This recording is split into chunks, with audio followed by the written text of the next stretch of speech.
an original. From Story Studio Network.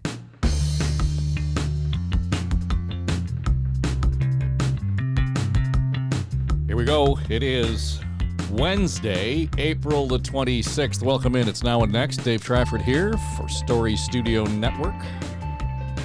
And this entire town, whether you're a Leaf fan or not, everybody's kind of a little nervous. The Leafs have won 3 playoff games in a row. They only need one more to go on to the next round, something they haven't done since 2004. Yikes. I know, it's just this chronic in the back of your mind, what happens if? Either way. Yesterday I said it was like the dog trying to chase in the car. When the dog doesn't know what to do once it catches the car. It'd be like Leaf fans won't know what to do with themselves if the team advances to round 2. Anyway, tomorrow, that'll be all the excitement. We'll get into that.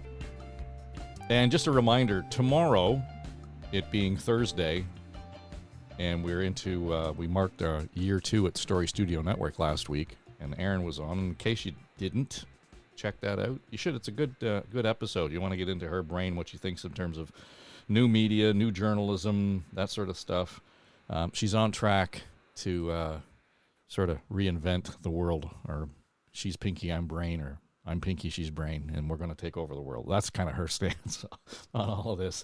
But we decided that we would feature the first show that we actually produced as Story Studio Network, and it's called The Next Normal. And it was all about how we were going to cope and deal with the aftermath of COVID-19. What were the learnings? What were the things that we, didn't see coming? But as a result of all that, nobody cheering for COVID, there were things that kind of looked at and said, we can do better. Did we? So we're going to feature that. We're going to drop that in on our Thursday feeds over the next number of weeks. And it's pretty evergreen, timeless, although there are some places where we probably could have answered some bigger questions. I think we got a little complacent around that. Anyway, Now and Next will feature The Next Normal on Thursdays moving forward. So that'll be in your feed tomorrow. So I was quite excited earlier in the week when I got an email from the folks at Melanie Doane School of Music because, well, they haven't gone away, certainly not. They've been busy just like everybody else, but just like the rest of us, being able to get together in person again is just such a refreshing thing. And so yesterday was a bit of a big day for them. They gathered at the school yesterday in downtown Toronto, and they presented their latest class effort project with the support of the unmistakable voice of Molly Johnson. Ooh, child, things are gonna get easier. Ooh, child, things will get brighter. Ooh, child, things are gonna get easier. Ooh, child, things will get brighter. Someday, yeah, we'll work together and we'll get it undone. Someday, when your head's much lighter. Someday, yeah, we'll walk in the rays of a beautiful sun. Someday, when the world's much brighter. Yeah, given the time of year and where we are with COVID and everything else, that's kind of an important message right now. And all of the kids involved were singing, and you could hear the chorus of ukuleles in the background. And I guarantee you, having sort of dealt with the young kids or kids at all playing instruments all together, to have that kind of tight presentation with the ukuleles is an extraordinary feat all by itself. And it is the brainchild of Melanie Doane, and she joins us now. Congratulations. What a great project. Oh, thank you so much. I just loved hearing that come over the air. That was beautiful. Thank you for playing it. Well, let's go back and just who chose the song? How did that come out? I worked on it with Molly. I knew I wanted, I had asked her if she might be willing to come and collaborate with us. We've done a few very cool collaborations in the past. Some people might have seen a song we did with Jan Arden during COVID. And before that, we had our very first one with the Bare Naked Ladies, who are huge supporters as well of the program. So, we've been in this zone for a while, and Molly was just a person we all wanted to work with, and thankfully she said yes. And then we started to work on, which ideas. I always have a million ideas, but this was one of my favorite song choices. And it's a thing where you want the artist who's going to be singing with us to be super featured and comfortable and all of those things, but the message has to be just right. And then we need to arrange it so that our kids who are, vary from grade 4 to grade 12 are going to be, able to play and be part of the arrangement. So there are a lot of factors, and this one worked out very well. I'm very happy with it. Well, give me a sense of timeline, because this kind of pops up in the media, and I saw some of the coverage in the television news the other day, and so on. And that's great because it focuses and highlights what you do. But just critically looking at that video, it's clear that there was video shot during rehearsals, that there was video shot when the kids were kind of coming and going from class. There was actual video of the recording of Molly doing her vocal track separately, all of those things. So this really expresses a bit of a timeline. So how long did it go from this is the song we're going to do, Molly has said yes, to we presented it yesterday? Right. Well, we worked with her in the studio in at the end of January, and most of the footage is from that day where we bust in kids from all over the GTA from different spots. So we had kids representing their schools, maybe 2 or 3 from this school, 5 from over here. We really wanted to give everyone a chance to be there.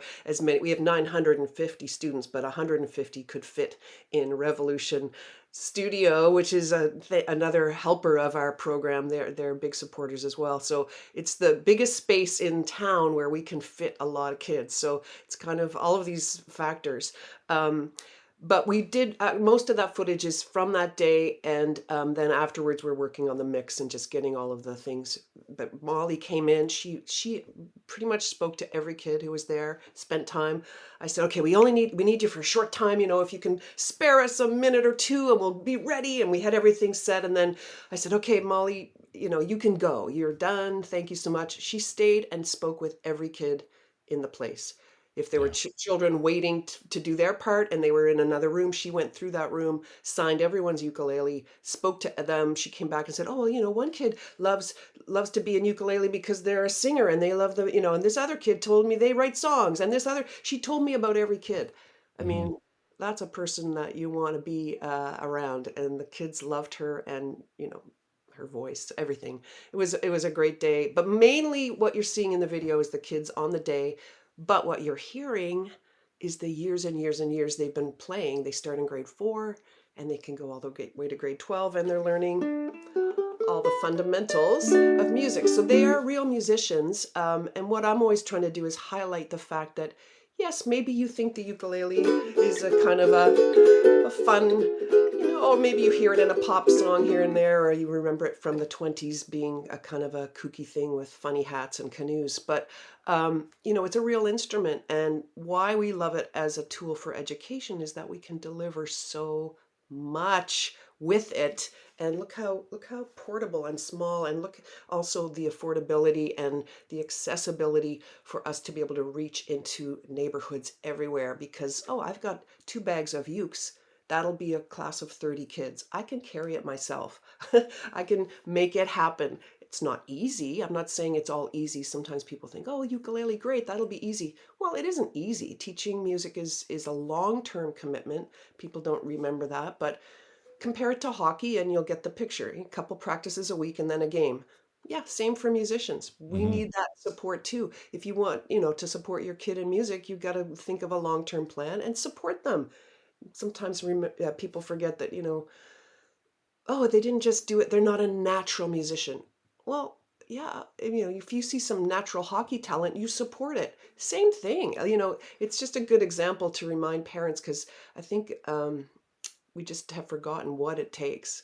to create and support our musicians. So that's really what our structure is. It's they get classes every week. We're there for 30 weeks of the school year, and we go for many, many years. As long as a kid wants to be part of it, we're going to be there. So that's what you're hearing on a track like this. You're hearing that commitment to supporting musicians, young musicians who are going to go on and be songwriters and be musicians, or go to the theater themselves, or be creative brains that do amazing things. And that's the point of it.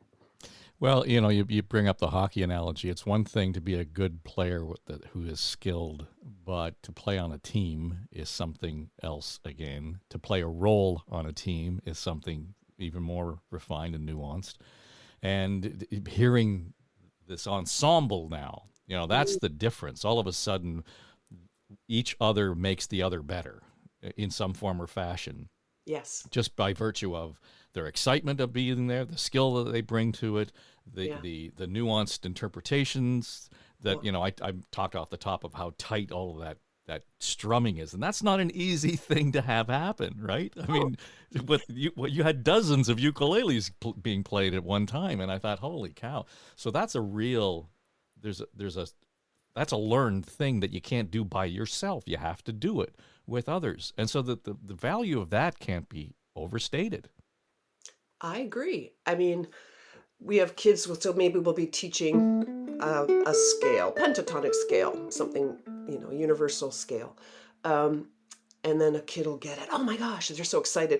I can play it. And they're playing it faster than the group. And we'll have to stop and say, well, it's really great how you practice so hard and you play it really fast. But part of the music when we're at class is playing it together. Let's see how tight we can get this rhythm. Mm-hmm. Okay, here's our beat. We're going to do it this tempo. We're going to play it together. If you're not with the group, that's a mistake. You might have the right notes, but that's still a mistake. And when you're at home, you can do all the stuff. You're going to play on your own. You're a soloist. Yes, whatever tempo, however loud, whatever variations, change the fingering. That's great. When we're together in a group, we're going to play together. And that's our goal. And those are such fun things to teach, but also just really fun when you get it as a group. That is a beautiful thing. And we have that privilege of working with groups in music.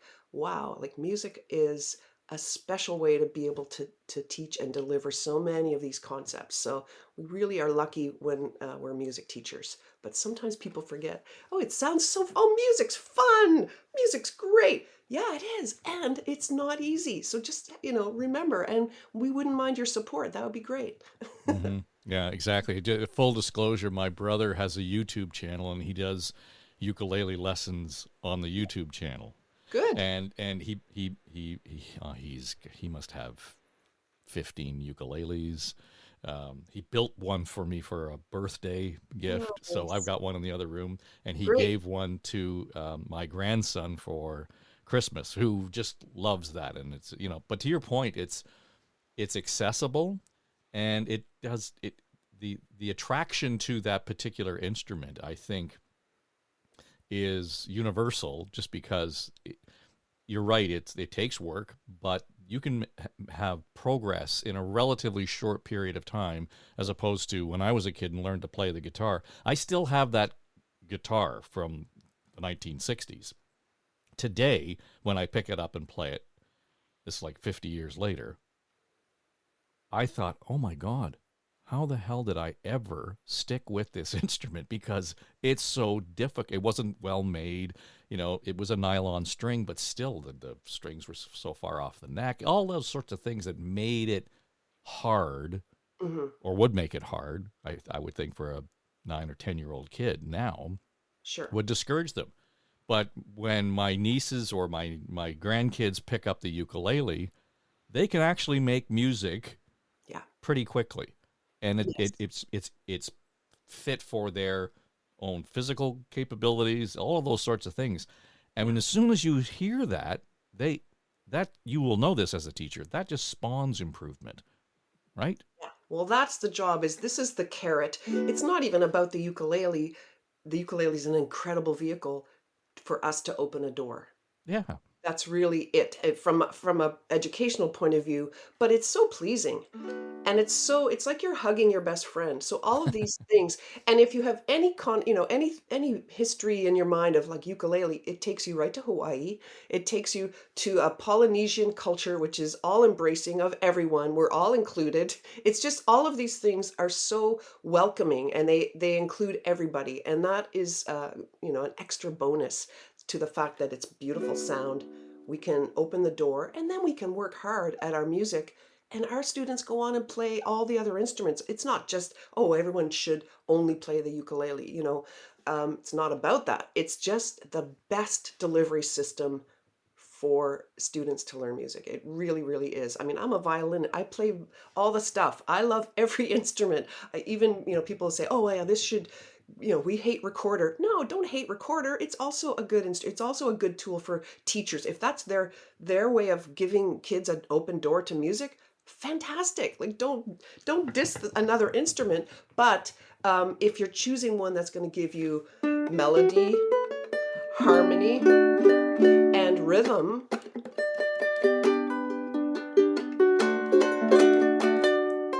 all at once,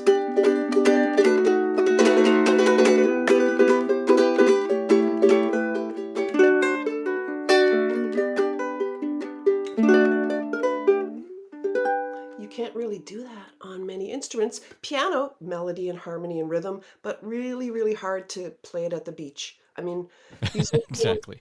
that are pluses, big pluses when you want to reach more kids and open the door to the possibilities. There's so many musicians and creative minds in schools that are not being celebrated. They don't even know how musical they are and how much they could have music in their lives. And this is forever. You learn music, you have it for the whole time you're here. You have it forever. So it's really, really important, and we're so passionate about it. And this vehicle, there's nothing better. I want to get to the details of the school and the kids that you serve, but just to your point around, the opening up the opportunity for kids to express themselves musically. I have found, where the toddlers in my life are learning all of the nursery songs and all that kind of thing. And there are adults in there who will laugh at them and say, "Oh, it's cute that you're singing, but they're not singing on key." And I said, "Well, they're singing in their key," right? I mean, Well, every kid is a musician. Every kid is a singer at some point, and I think we probably unintentionally, I would hope, but we drive some of that out of them in some ways because we'll tell them that it's not for them, or they don't do it well enough to pursue it. That you could be off doing something else, and whether it's sports or music, we tend to kind of drive some of that creativity out of the kids at a very young age because things become so structured. And what I love about this particularly is that you're bringing kids into the program who wouldn't otherwise perhaps be able to get involved in a music education program. And it's really exploratory for them. I don't get the sense that you're not requiring anybody to do a test to come into the school. absolutely not. There's no Yeah. test. And we also the pedagogy is really around um, all the different ways that everyone learns, and that music teaching is that opportunity to reach the kind of neurodivergence that we're dealing with in a classroom. So some kids are going to be really, really quick when you put it on the page and you're teaching them how to read off the staff. Um, that's going to be their thing. Oh, reading notes. Oh, yes, there's a D, there's a G, there's a D, here's an E. And they can quickly pick that up. Other kids are going to be so fast with their ears that reading is almost slower for them. So they're just going to, oh, well, I'll just do it with my ear. And they're the quick with their ear kids. Well, we want the kids who are really good on the reading to start to really use their ears. And the kids who are really great with their ears to also be able to read off the page, because that's a full package. Those are always the different angles that we can take. So we're touching on all of those things in every class. And when you're a singer, you're just a better musician. So that's the other thing the ukulele provides, is you're accompanying yourself, and we sing in all the classes. So you get the benefit of whatever you get in a choir, plus all the instrumental learning as well. It's just such a package. But again, it's the opportunity to reach the different learning styles of all the people. So some kids are going to be all about, can't wait to get in my room and write a song because I've got this deep thought that I want to express. Well, we have a lot of kids like that, and you cannot believe the things they write. It's so incredible. But I don't teach them songwriting. They don't need me to teach songwriting. They need me to show them how to use the instrument. Here, oh, well, technically, bring your thumb down. Show them technically how to get better sounds. What are your scales? Oh, I can show you all of those things. How do we play together? How do you make an arrangement? What is another key I could play in? How do I transpose? These are things that musicians need to know if they're going to be able to create. And so if we give them all of the tools, I don't need to show them, okay, I'll give you a good lyric idea. They don't need a lyric idea from me. They are brilliant. I need to give them the tools to be free enough to express themselves. And that's our goal. That's our goal. And we just see such brilliance coming out of every kid. It's amazing. It's so much fun. Well, I mean, as far as your background is concerned, I mean, your family was well invested in music and in music education. Period. Now, did that start down east? Yeah, my dad was the supervisor of music for the Halifax schools, and when he got there, there were, I think, him and one other teacher. I'm going to get the details not perfect, but there was no program there, and he was there building it. His goal was that there would be a symphony orchestra within a few years. All the string, wind program, percussion, piano, choirs, all of it. Every school would have a dedicated music teacher. There'd be a adult education program, everything free, of course. It's all free in this whole city, which he did build. I was a kid and I grew up in the program, and so for me, I thought that was pretty normal stuff. Of course, we have a music teacher. Of course, you have a choir. Of course, I could play ukulele in grade 4, and then oh yeah, of course, I play in the orchestra. Of course, we go on a trip and play for other schools, and we make records. And oh yeah, music educators come from all over the world. And at dinner tables, people talk about music education and music for kids. Like I thought that was pretty normal stuff. So kind of a shock to find out that oh, it's not on everyone's radar. They don't even realize what's involved. So when I became a parent, I wanted to give my kids a taste. I thought, well, I could volunteer at their school. I think I can do that. Talked to my dad, was preparing to go in and ask if I might come in. I thought, well, I'll do 30 weeks. It's got to be a proper program. I'll start with this little group. I think I had 9 kids. My dad said, well, are you going to take them all the way to grade 12? Like, you got to be ready. When you start, you have to go all the way. And I was like, right. Yeah, of course. Of course he said that. Yes, I will take them all the way to grade 12. So I kind of just got myself ready because you can't just go in for a minute and then, oh, I'm going to go on the road. I'm touring. I can't. So it was a big commitment. And then once I realized how committed I was to these 9 kids, it just started to spread because I thought, well, if I'm teaching once a week, I may as well, I could probably teach 2 or 3 a week, and then other schools were saying, well, we like this program. Anyway, it ballooned from there, but, it all did start with my dad. The model for me is, well, everyone should have this. It should be free for all. And how do I do that?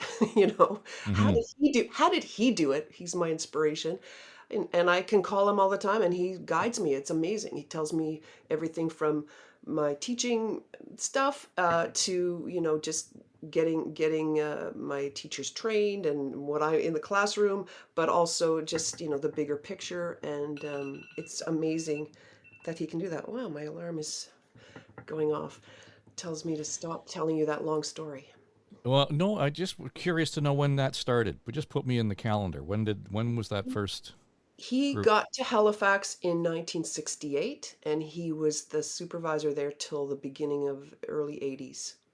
So it was my full childhood. So your program though would have started, And mine um, started in 2009. right? Okay. So, and as most good ideas, they start with this. Hey, why don't we do this on a volunteer basis? And you start doing it off the side of your desk. At what point are you balancing? Then you talked about touring and recording, etc. Did one sort of overtake the other, or what's going on there? For sure, for sure. Yeah, it did start to take over. Um, I mean, I have such a respect for teachers, and and what my parents provided, I mean, I just can't do it halfway. So it definitely started to eat up my life a little bit in a good way, in a happy way. But I do, I do get to express myself. This past year, I've got a show for kids, which was sort of connected to the work I'm doing in schools, and that's on CBC now, which is pretty satisfying to be able to write a lot of music and be my music person, songwriter person, but have it still be connected to the work I'm doing with kids. So it's all a little bit intertwined in that it's just so kid focused, and that's where my energy is right now. So I'm getting to do both. So if those who are listening now, they've got a youngster in their life who would has expressed interest one way or the other, how do they get engaged in your program?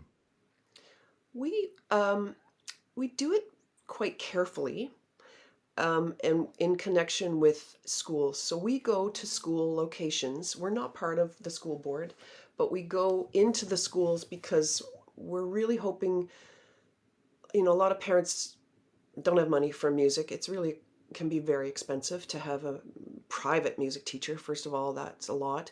But even if you're working to get around and get your kid everywhere, so we go to schools and do them at lunch or after school in school locations, and we work with school administrators. So my relationships are with principals and with parents, and it's each school is a relationship of its own. So if a school is interested, then we start the conversation.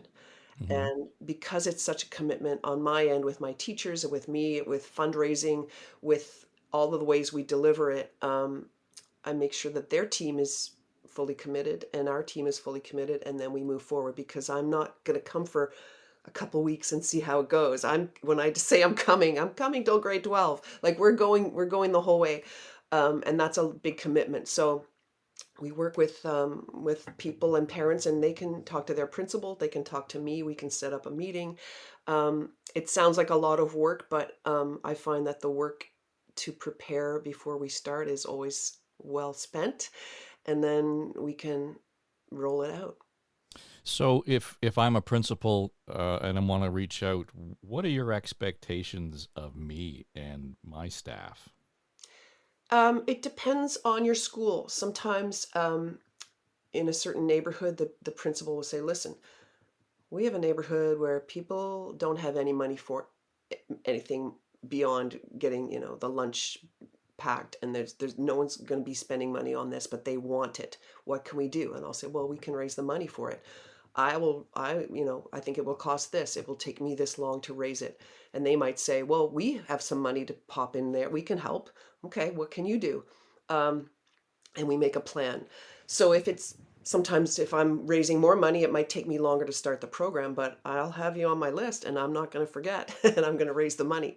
There's times when a school will say, well, our people in our neighborhood could pay something.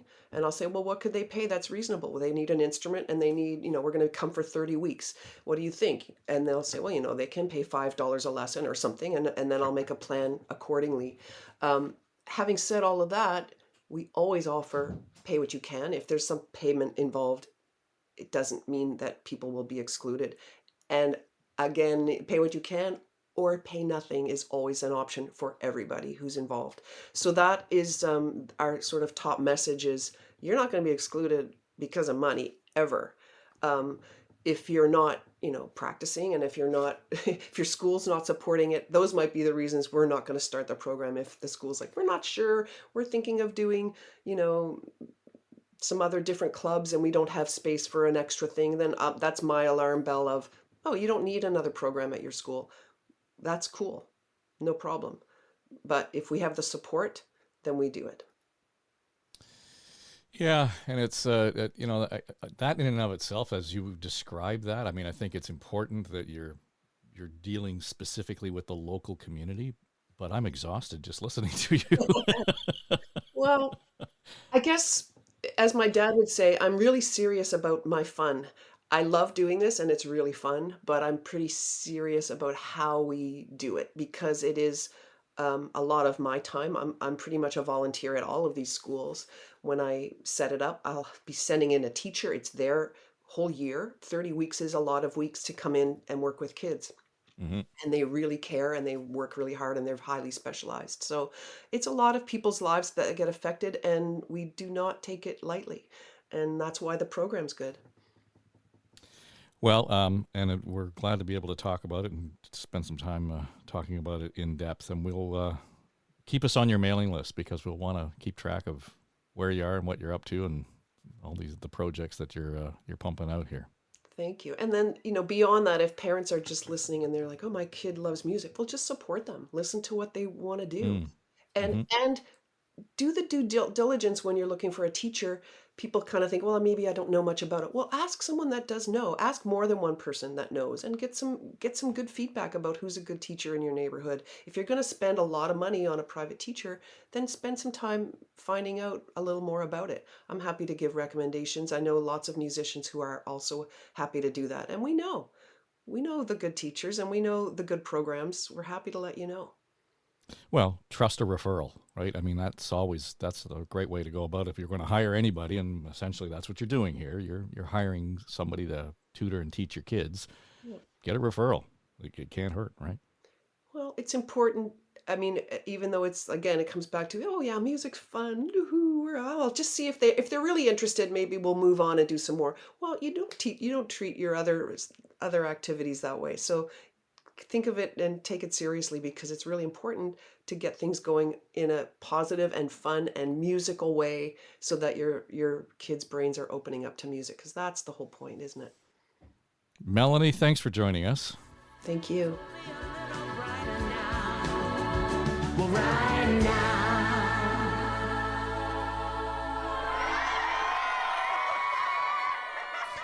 All right, for those of you who are interested, you can go to the website. It's doanemusicschool.ca, and we will put the link to the YouTube video in the show notes. So there's no excuse for you not to explore this further. So it's nice to be able to kind of get out and talk about kids and the arts, your kids and the arts. And, I've said this before. If we didn't have good music, we didn't have good theater, if we didn't have the shows on Netflix or whatever ebook you listened to or read, we never would have got through COVID. So, do the least you can do. And if you don't have a musician in your life, but you know somebody who wants to be one, I'm sure the folks at Melanie's school will be happy to take your donation. All right, check out the show notes. That'll do it for us here on Now and Next. And tomorrow we're going to feature The Next Normal right here from Story Studio Network.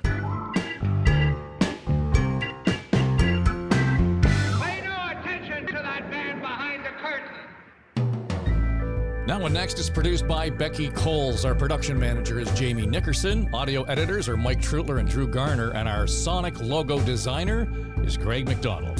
Our executive producers are Dave and Aaron Trafford. This is SSN. Story Studio Network.